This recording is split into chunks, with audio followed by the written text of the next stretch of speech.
WhatsApp guys, धुरंधर पर कितना expose होंगे पिसूडो लिबरल्स। अरे भाई ये क्या लिख दिया, इसका तो मेरे को मतलब समझ पी साइलेंट होता है इसमें। सूडो सूडो क्या होता है? सूडो का मतलब बता दे चल।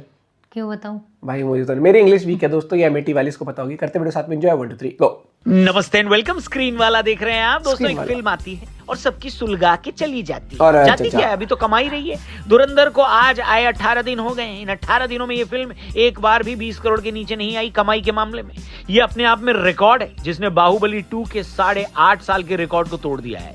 जहां अपने 17वें दिन बाहुबली 2 ने 34 करोड़ कमाए थे, वहीं धुरंधर ने 39 करोड़ की कमाई की है। कई ट्रेड एक्सपर्ट्स की माने तो फाइनल रिपोर्ट आते आते नंबर 44 करोड़ के आसपास हो सकता है। वर्ल्ड वाइड ये फिल्म अभी 870 करोड़ के आसपास है। और अब ट्रेड एक्सपर्ट्स की माने तो क्रिसमस और न्यू ईयर हॉलीडेज के फायदे की वजह से फिल्म 1000 करोड़ के नंबर को टच कर सकती है। अब इस वीडियो की शुरुआत में मैंने आपके मुंह पर इतने स्टैट्स इसलिए फेंक कर मारे क्योंकि दुनिया में कई लोगों को ऐसा लगता है कि उनका एक वीडियो पूरी फिल्म के बॉक्स ऑफिस कलेक्शन को रोक देगा। बताइए।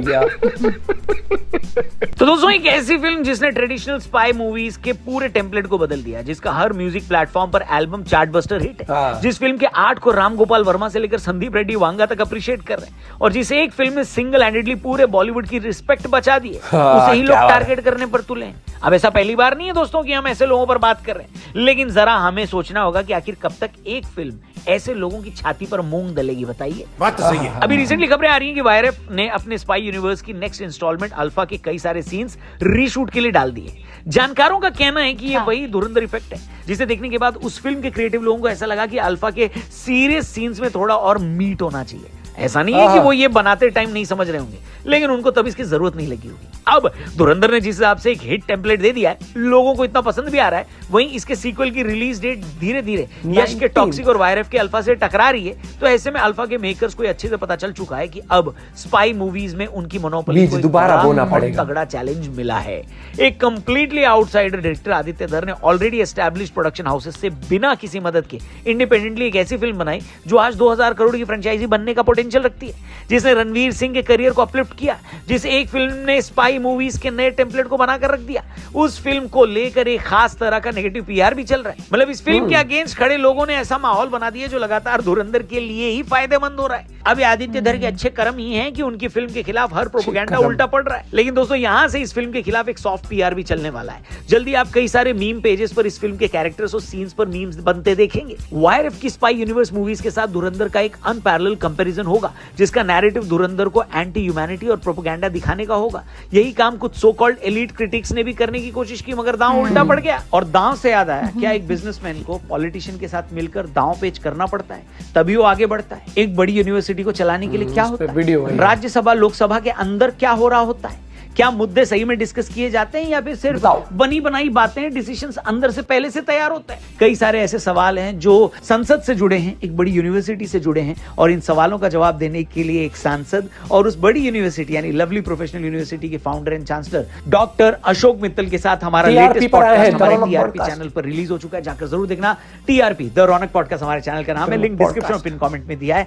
आपको बहुत कुछ सीखने को मिलेगा। फिलहाल वीडियो में आगे बढ़ते हैं। तो दोस्तों, धुरंधर की जहां बात हो रही है, वहां पर एक सवाल यह भी किया जाता है कि क्या पाकिस्तान एक ऐसा मुल्क है जिसके खिलाफ अगर आप एक फिल्म बना दो तो कोई बर्दाश्त नहीं करेगा? इस देश के अंदर कई सालों से देशभक्ति की फिल्में बन रही हैं। उन फिल्मों में किसी को कोई तकलीफ नहीं हुई। बिकनी में आईएसआई की लड़कियां नचा दी जाती हैं। रॉ का एजेंट यूरोप में खड़ा ठुमके लगा रहा है, ऐसे हथियार इस्तेमाल कर रहा है जो इंडिया के पास है ही नहीं, वो सिर्फ अमेरिकन ही चलाते हैं। वहीं किसी हिट साउथ के एक्टर को लेकर विलन बना दिया जाता है और सेम टेम्पलेट पर हर दूसरी फिल्म छाप दी जाती है, तब तो उसको वो पीस ऑफ आर्ट कहते हैं। वहीं एक ऐसी फिल्म जो रियल वर्ल्ड की सच्चाई दिखा देती है, दुनिया के सामने सब कुछ खोल कर रख देती है, तो लोगों को मरोड़े उठने लगती हैं। ऐसा तो कोई इस बात को लेकर बात नहीं कर रहा कि कैसे आदित्य धर ने जमील जमाली जैसे पॉलिटिशियन का कैरेक्टर आर्क लिखा होगा, कैसे एसपी चौधरी असलम की कहानी को फिट किया होगा, कैसे पाकिस्तान के से लेकर वहां की पॉलिटिक्स पर रिसर्च की होगी। सबको इस बात की खुजली है कि भैया फिल्म में तो प्रोपेगेंडा दिखा दिया गया है। भाई रोटी खाते हो कि घास? हेलो, ये कैसा दोगलापन है जहां एक पर्टिकुलर टेम्पलेट से बाहर की फिल्म बर्दाश्त नहीं हो रही। इनमें से कोई ये बात नहीं कर रहा कि कैसे आदित्य धर ने म्यूजिक की चॉइस रखी होगी, कैसे लोकेशंस को फाइनलाइज किया होगा, कैसे स्टार से काम निकलवाया होगा, और कैसे एकदम रियलिस्टिक सेट डिजाइन बनवाए होंगे, है कि नहीं? सबको इसमें हाइपर नेशनलिज्म दिख गया, अल्ट्रा मैस्कुलिनिटी दिख गई।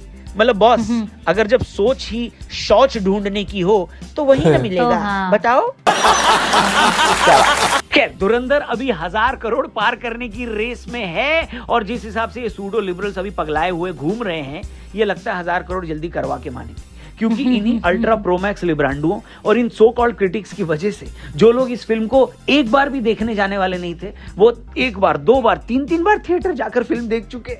आप ऐसे लोगों के लिए क्या कहना चाहोगे जो जबरदस्ती फिल्म की खिंचाई कर रहे हैं और उसमें कमी निकालने की कोशिश कर रहे हैं? इनके पास कुछ कंस्ट्रक्टिव बोलने के लिए है नहीं, इसलिए बस ये अपनी ऑडियंस को, जो ऑडियंस इनसे सुनना चाहती है, उनको खुश करने के लिए समझ गए होंगे आप दोस्तों। वरना टेक्निकली अगर इन्होंने देखी होगी ना फिल्म, तो फिल्म इनको भी अच्छी लगी होगी, पर क्या करें, अपने ऑडियंस को खुश करने के लिए इनको भौंकना, समझ गए होगे आप सॉरी, इनको बोलना पड़ता है, सो बोल रहे हैं। तो ऐसे क्रिटिक्स को आप क्या बोलना चाहोगे? कमेंट बॉक्स खुला हुआ है, बिंदास लिखना। चैनल को भी सब्सक्राइब करके जाना, स्क्रीन वाला पर मिलते रहेंगे। Thank you for watching. दोस्तों समझ गए होगे आप ये किसके लिए बोला गया, कि हाल फिलहाल में कल या परसों आई है वीडियो।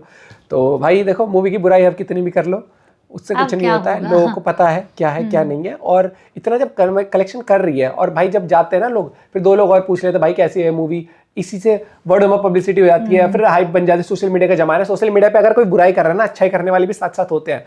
कोई बुरी होगी ना चीज तो ज्यादा बुरी ही दिखेगी आपको, अच्छी होगी तो बहुत अच्छाई दिखेंगी, और फिर जो बुराई दिखेगी आपको बहुत बड़े बड़े लेवल के लोगों से, कि मतलब जिनकी इन्फ्लुएंस ज्यादा है या उनकी। तो अब सब समझ जा रहे थे कि आम इंसान से लेकर हर लेवल पर अच्छाई हो रही हो, और कुछ लोग आके सिर्फ उसको नेगेटिव करने की कोशिश कर रहे हो। तो आप समझना कि कितनी कोशिश करी जा रही है कि भैया नेगेटिव दिखाया जाए। लेकिन अब क्या होगा दोस्तों, अब तो हाइप बिल्ड कर दी है, मूवी के कलेक्शन के ऑलरेडी लाइनअप लगा दिया है, पार्ट 2 के लिए भी लोग एक्साइटेड हैं अब। ठीक है दोस्तों, क्योंकि इट्स अ मूवी, और चाहे आप उसमें ब्रूटल कह लो, वायलेंट कह लो, चाहे आप ये कह लो कि भैया गलत दिखाया गया, गलत क्या दिखा, जब आईएसआई की लड़की नाच रही होती है, रोमांस चल रहा होता है, आईएसआई और रॉ मिलकर मिशन कर रहे हैं, तब वो गलत नहीं लगता आपको? क्या आपको लगता है कि ये पैरेलल वर्ल्ड चल रहा है और हम पैरेलल वर्ल्ड के सिनेमा हॉल में जाके मूवी देखें? दोस्तों बताइएगा दोस्तों। मिलते हैं बड़े साथ, बाय बाय, टेक केयर।